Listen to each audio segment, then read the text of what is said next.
ഫ്ളാറ്റുകളിൽ താമസിക്കുന്ന ഇടത്തരക്കാർക്ക് തിരിച്ചടിയായി സംസ്ഥാന ബജറ്റിൽ പുതിയ ഭൂനികുതി. ഫ്ളാറ്റുകളുടെ നിലയുടെ അടിസ്ഥാനത്തിൽ വ്യക്തിഗതമായ നിരക്കുകൾ ഏർപ്പെടുത്തും.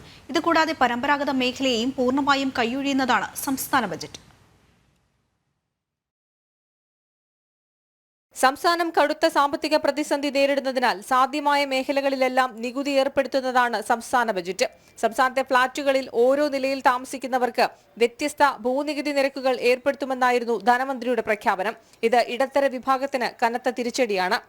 സർ, നിലവിൽ ഫ്ളാറ്റുകളിൽ താമസിക്കുന്നവർക്ക് ഫ്ളാറ്റുകൾ സ്ഥിതി ചെയ്യുന്ന ഭൂമിയിലെ വിഭജിക്കപ്പെടാത്ത അവകാശത്തിന് വ്യക്തിഗതമായ ഭൂനികുതി ഒടുക്കി നൽകണമെന്ന ആവശ്യം ഉന്നയിച്ചു വരുന്നു. സംസ്ഥാനത്തെ ഫ്ളാറ്റുകൾ നിൽക്കുന്ന ഭൂമിയിലെ വിഭജിക്കപ്പെടാത്ത അവകാശത്തിന് ഊട് കൂറവകാശത്തിന് ഉടമസ്ഥതയുടെ അടിസ്ഥാനത്തിൽ വ്യക്തിഗതമായി ഭൂനികുതിയിൽ ഏർപ്പെടുത്തുന്നതാണ്.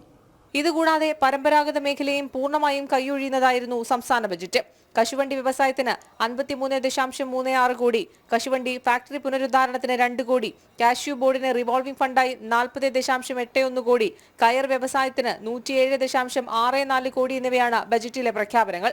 എന്നാൽ കയർ കശുവണ്ടി മേഖലയിൽ കാലങ്ങളായി കടുത്ത പ്രതിസന്ധി തുടരുകയാണ്.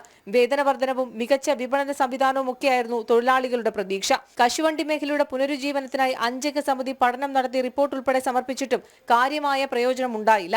ജനം, തിരുവനന്തപുരം.